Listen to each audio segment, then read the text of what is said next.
Hello, welcome to the last tackle. It's round 27 of the Betfred Super League. Then it's the playoffs, and then it's the big night at Old Trafford.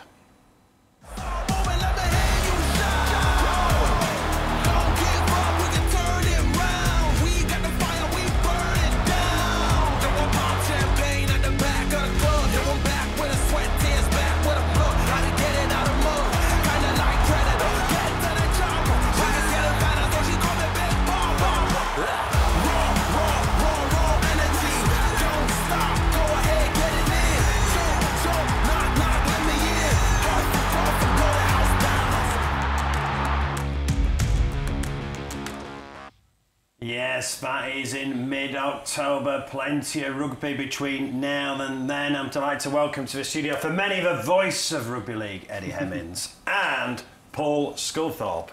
And Scully, we're going to start with the big news. Congratulations in being inducted into the Hall of Fame. Thank you, Mark. Yes, it was a nice surprise and very, very honoured. You know, you look at some of the players that have been inducted previously and, yeah, delighted. Come on, you used to commentate on him. Embarrass him. Oh, it was rubbish. No, brilliant. I mean, Man of Steel twice. Only played to do it back to back. Yeah, absolutely. And just a great player. A good bloke as well, let's be fair. The one thing I do hope when they have the big induction is he has a shave. Because he is this the new look? Is this the new look for the Hall? It's a protest. No longer get freebies off to you. You used to be the face of it. Yeah. He's done everything, this fella. I reckon I could still get some. Well, it would have to be the to take the black. I'm going to say it needs colouring in now. No, great player, wonderful. You know, the golden age. People like Paul and the other guys, Andy Farrell, you know, the golden age. Great fighter too, by the way, you know, Andy Farrell. Great swinger of punches in that derby. I'm a lover now, Eddie. I'm a lover, not a fighter. Is that right? Obviously, you played in a team game, 4 grand final wins, 4 Challenge Cups, 2 World Cup challenges, the back-to-back Man of Steels that we mentioned. Personal accolades. Yeah, how do you look back on those as well? Personal like and the nice. One you just got Hall of Fame. They're very nice to look back at, and you know, you think of like the Men of Steel and that, but it is a team game, and you know, I've often said, you know, would I swap them for another crack at a grand final with my team? And I'd have to say yeah, because you know, you train as a team, you play as a team all year. The individual accolades are good, and you know, I've no doubt I played in a tremendous side with some tremendous players. You know, likes of Kieran Cunningham, Sean Long, Chris Joynt, Paul Wellens. You know, I was very, very blessed to play with the players that I did. So, yeah, it's I'll be envious of them guys in a few weeks walking out at Old Trafford, no doubt. And I saw some really nice messages from your family on social media as well. That must have meant a lot. Yeah, it did. You know, they're the nice ones where, you know, the personal accolades come in when, you know, it's not just, you know, for me, it's from my family as well that have supported me throughout my career, and you know, certainly my parents and, you know, my family. You know, I can't think of enough. Well, congratulations, and it's certainly well deserved, isn't it? Absolutely. And isn't it nice to know that he's remembered? You know, he was just telling me now, 24 years ago, Wide to West. This is the man that started the Wide to West tribe on his birthday. 24 years, and people still. 24 years on Sunday. On Sunday. Wow. Yeah. And nothing's happened since. Well, I'll tell you what, we've got a hell of a lot to talk about going into round 27. There is all sorts of permutations, which we will get to. But let's just look back at round 26 first of all. Unfortunately, we have been building up the last 2 or 3 weeks. But Scully, last week ended up basically, Catalans 12, London 8 was the only close game. Yeah, disappointing games last week. Yeah, I think there was a lot of blowout games, wasn't you? You know, you look at the Huddersfield Warrington game. Certain teams, when you know it's difficult this part of the year, if you're not playing for anything, you know, it was a dead rubber for them. Certainly wasn't for Warrington, and Warrington put the foot on the gas, obviously. You know, for that points difference, if Hull KR slip up this week, they can sneak second spot if they win their game against London. So. But you know, certainly going into this last weekend, there's a hell of a lot to play for. There's loads to play for, and it's all a bit complicated as well. It is very, very complicated. Realistically, there's probably one place left in the top 6, and that's between Leeds and Catalan. Although there could be a number of changes. Let's just deal with the game that's got nothing on it. There's only one game that's definitely got nothing on it, and that is 9th versus 10th on Thursday night. That is Huddersfield versus Castleford. And whatever happens in this game, Huddersfield will stay 9th and Castleford will stay 10th. Scully, let's just talk about Huddersfield for a little bit. I mean, they made some big signings at the beginning of the season. Really have disappointed. Yeah, they have massive signings, and Ian Watson put together there a squad that you'd think would compete, for silverware. And whether the permutations of them signings, all work together, which clearly didn't. And it's just gone from bad to worse. And Luke Robinson's obviously took over now. I mean, as you say, it was a bit of a dead rubber against Warrington for Huddersfield, other than playing for pride. So I think he made some changes there to give some kids a chance to show what they can do, probably with a look towards next year. What's going on at Huddersfield? It's difficult to say, isn't it? Because they were knocking on the door so many times for some of the big prizes over the previous couple of seasons. A change of coach mid-season doesn't particularly help. Obviously, something went badly wrong for Ian Watson.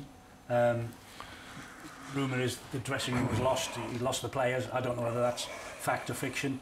But so much disruption because of the change of coach. For Luke Robinson, of course, this is an important time for him. He's assessing what he's got.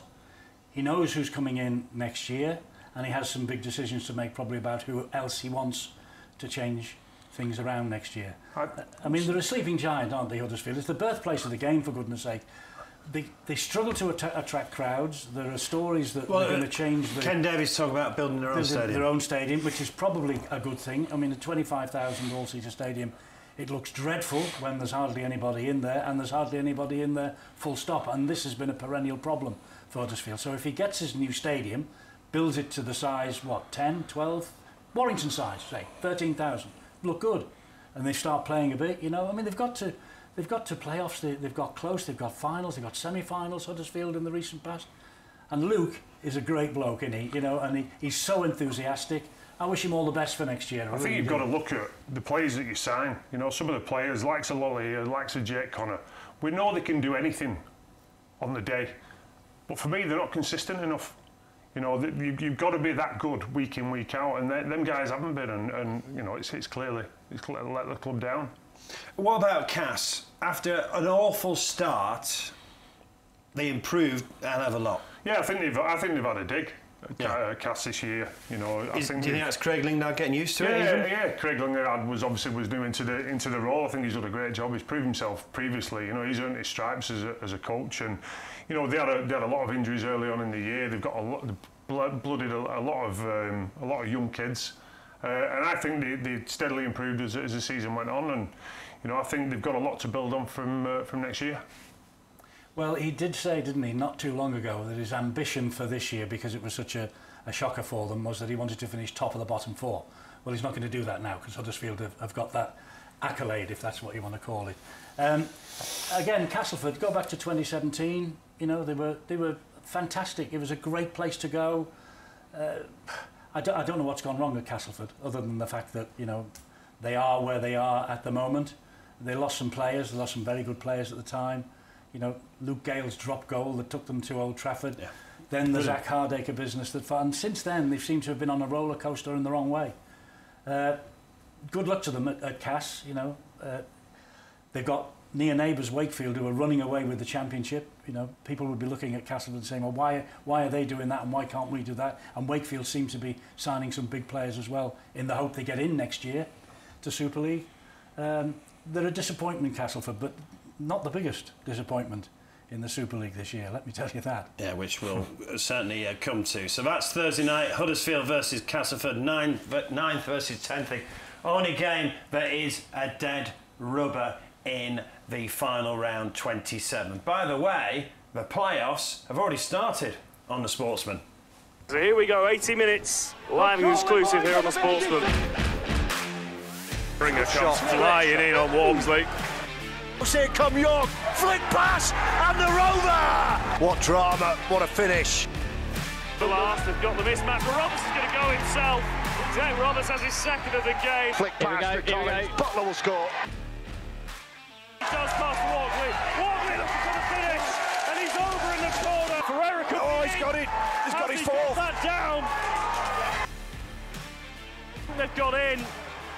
Instant impact. Was free, he's still going. He's going to score. Wow.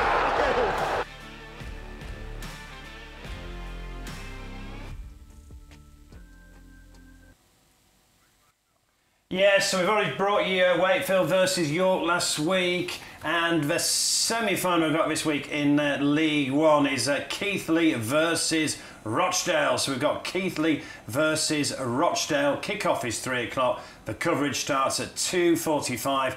Andrew Henderson will be joining us on the commentary team. So that is a game this week. We've got wheelchair rugby to look forward to.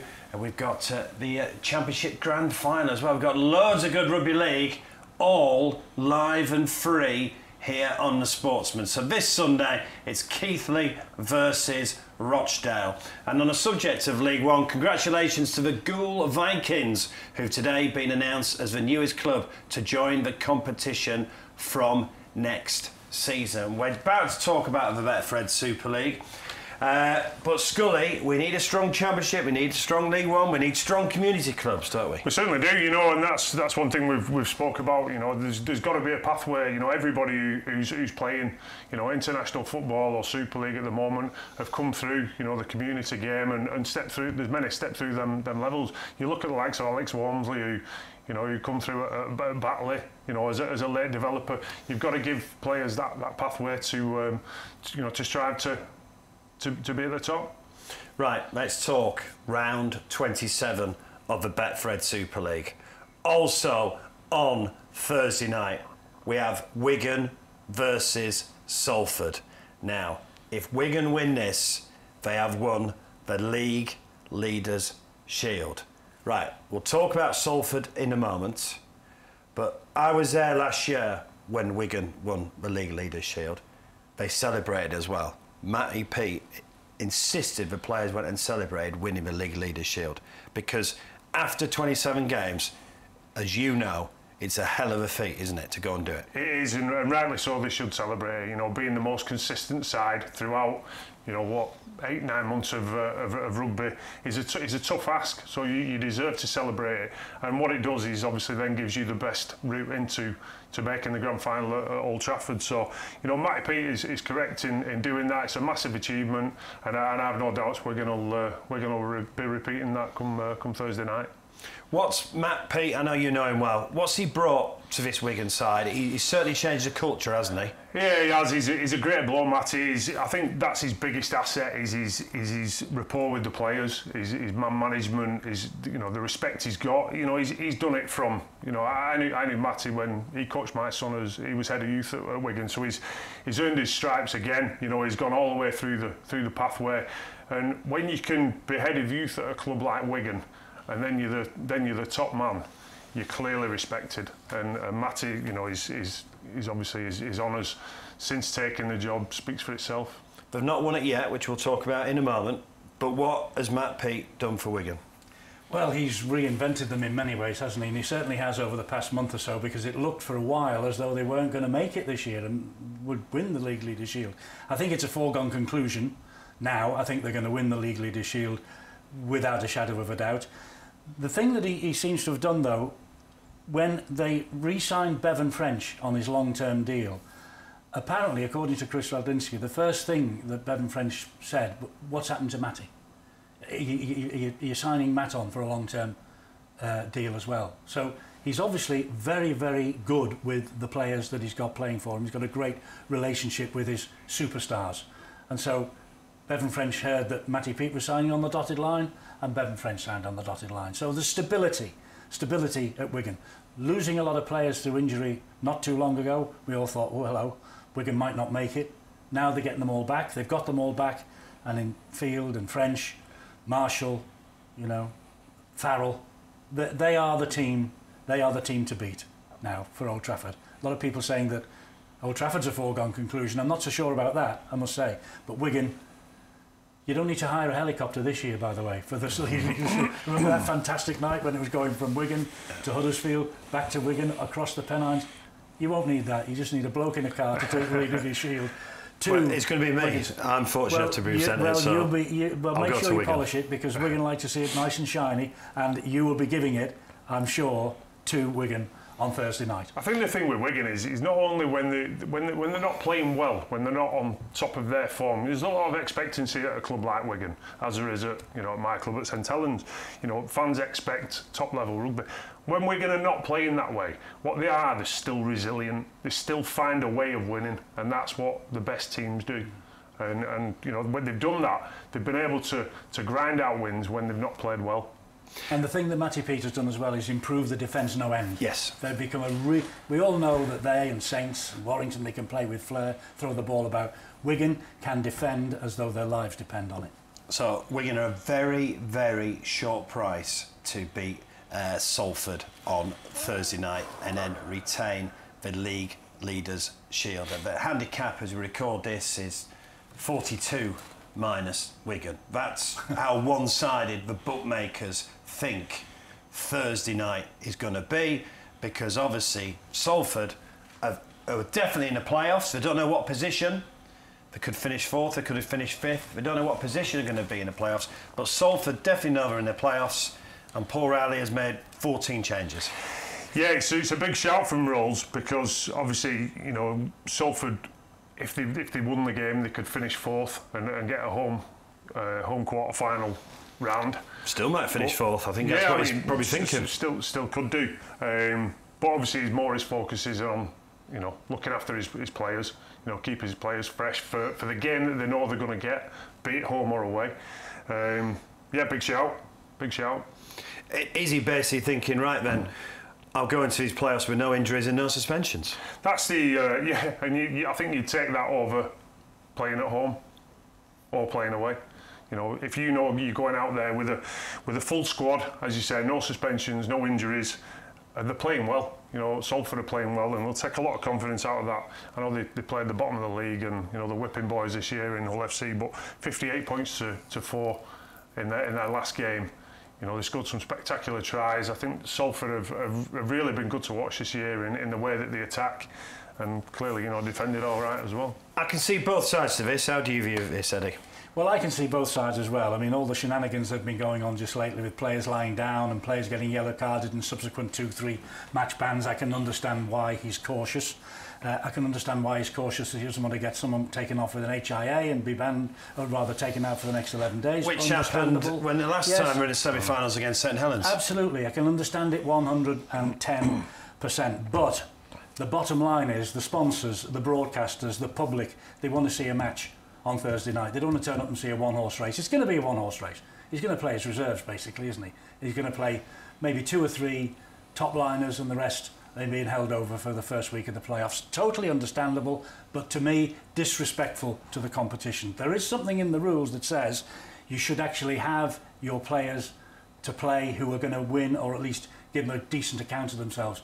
Now, the young kids might come in and grasp the nettle, and who knows, they might beat Wigan. I doubt it very, very much indeed. But I think it's disrespectful to the competition. The game has got to try and do something about it. It's been going on for years. Challenge Cup week, you always got a reserve team playing the week before. So it's nothing new, and it's totally understandable by Paul Rowley, because he's just got to win 2 more games. And there you are, he's got the big prize. He's at Old Trafford. Yeah. Don't understand it. Yeah. Right, so that is Thursday night. We fully expect Wigan to beat this much-changed Salford side. So that moves on to Friday then. Hull KR beat Exon this season at home to Leeds. Now, obviously, if Salford pull off the shock, Hull KR, if they beat Leeds, would be crowned league leaders. But if Wigan win on Thursday night, which we fully expect, Scully, it's still a big game for Hull KR, because tell us how important is that home tie and that week off? Yeah, it's massive. Certainly this time of year, the week off. You can look at it. Some look at it as you want to carry on playing. You want to keep that momentum if you're playing well. Some, say a week to freshen up before two massive games is huge. But Hull KR, as you say, they'll know what they're getting before they play. And again, you know, does Willie Peters rotate his squad in keeping those players fresh and fit? You know, I think they'll go for it, Hull KR. You know, ultimately dependent on the result as well. You know, Warrington could sneak second spot off them if they're put London. So it's important that Hull KR come up with a performance and a win against Leeds, who, you know, have been so disappointing. Because if Hull KR lose to Leeds, there's 16 points difference between Warrington and Hull KR, and you expect Warrington at home to London to probably overcome that 16 point difference. Yeah, and I think knowing that, Warrington, very much like the Huddersfield game last week, they know they've got to score points if they're to progress from third place. So I don't think Warrington will hold back on, you know, on attacking and trying to get as many points. At least take care of what they can control is their performance.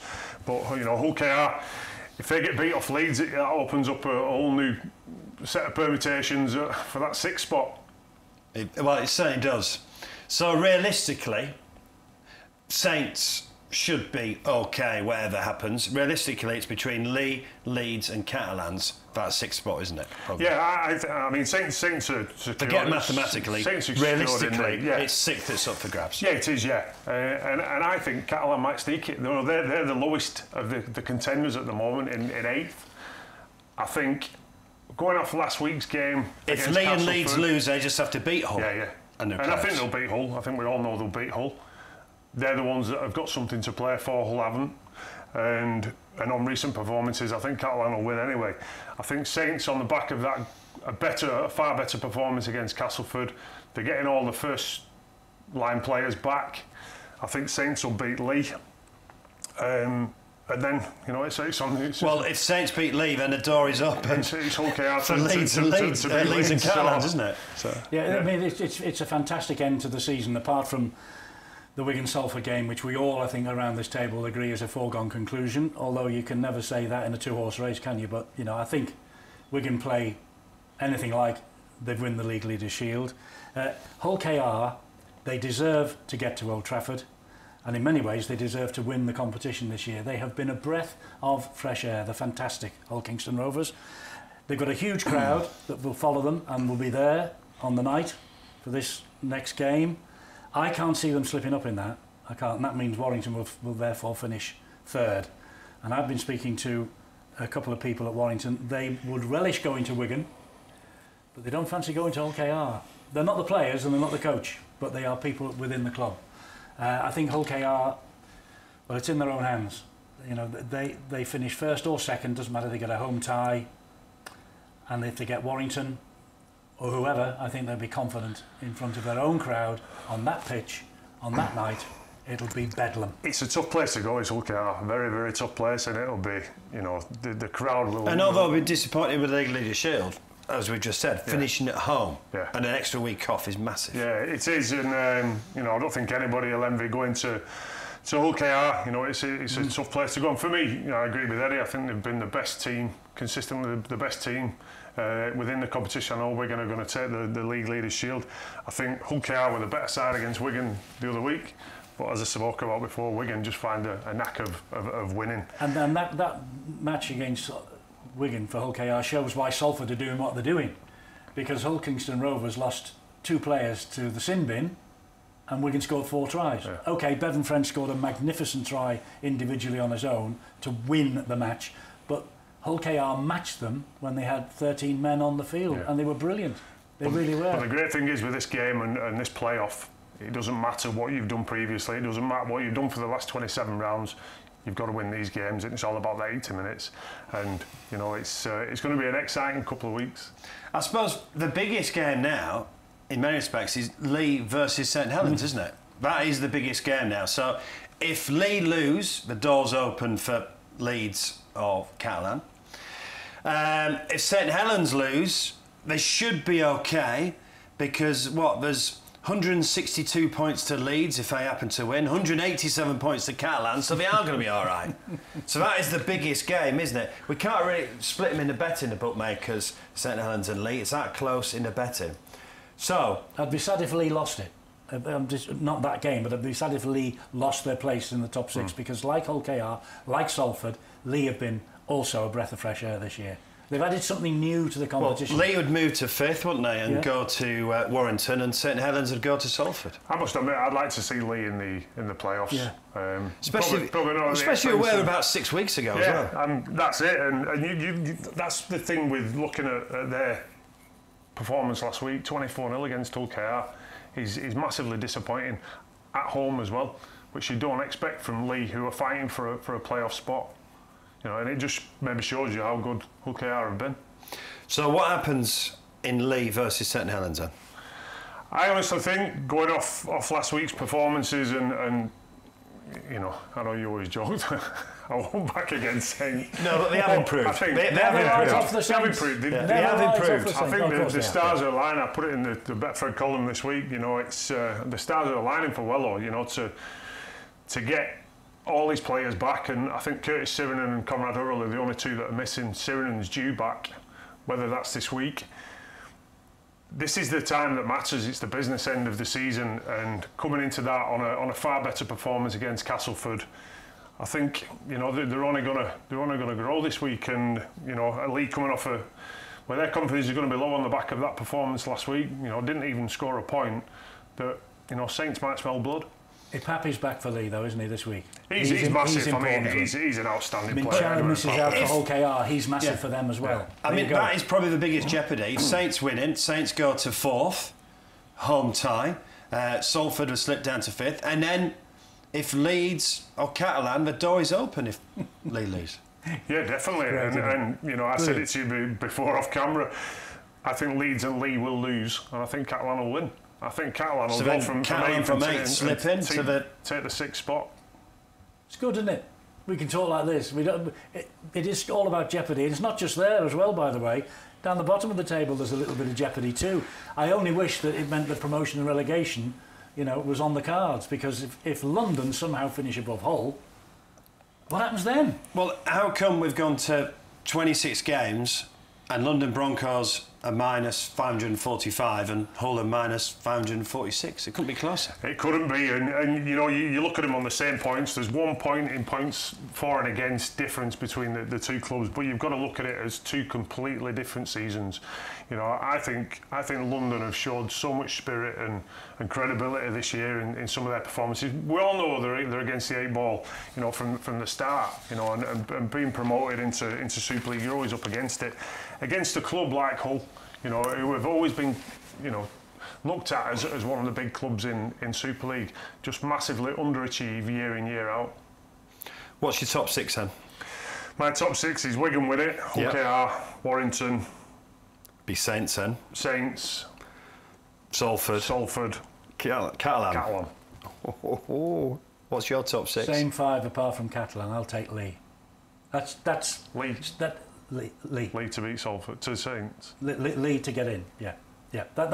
That's probably a little bit of, you know, the heart ruling the head there, but so that would mean Leigh. Salford 4th. Yeah, that would mean Leigh beating St Helens. St Helens going to 6th and Salford staying 4th. Yeah. I can't see Leigh beating Saints either, because Paul Wellens has again reinvented the wheel at St Helens. You know, 7 days ago we were saying for the first time in their history St Helens aren't going to make the playoffs. Here they are now with a golden opportunity. They won't let that slip at home, I'm sure. But sentimentally, I'd love Leigh to get into the top 6. I really would. That is now probably the biggest game of the weekend, Leigh versus St Helens. That's 8 o'clock on Friday night. By the way, the women, 2 semi-finals on Sunday, live on Sky as well. Leeds versus York, St Helens versus Wigan. They'll both be absolute crackers. Right, I think we've sorted out who's going to finish in the top 6. Let's hope it is a great night of viewing on the Friday night, and we have a bit of jeopardy, a bit of excitement as well. I don't think we're going to get any jeopardy on Thursday night, unfortunately. But the team that finishes top of the table have been the best team throughout the season, haven't they? Yeah, I mean, and Wigan have just come good at the end. Points say that, and if as you said, you know, certain games it doesn't matter what you do. It's what you do consistently, and you know, Wigan will take the league leaders' shield. They'll celebrate it. then it all starts again. Then it's knockout football from then on in. And you know, we all know the big prize is Old Trafford on the 12th of October. Which two teams get to Old Trafford? Wigan and Hull Kingston Rovers. The I top think they two. will get to. I think Hull KR will give them a real run for their money if they get to Old Trafford. I really do. And we're all desperately hoping that one of these days there'll be a new name on the trophy other than Wigan, Leeds, Saints and Bradford. And it could be 2024. If Warrington are there, it happens. But I don't think they will. Very quickly. I'm stuck between the four of Wigan, Warrington, Hull KR and Saints who will make the grand final. Whatever the permutations are on whoever finishes and then plays against each other in a semi-final, if them 4 teams get through. I tell you what, whether it happens in round 27, we will have some cracking playoffs. It will be brilliant because it has been an absolutely fantastic season. So good luck to everyone in round 27. Good luck to women in those semi-finals as well. And don't forget Keighley versus Rochdale live on this channel on Sunday. Fellas, thanks for coming in. I think we've got the maths spot on. Enjoy the Rugby League.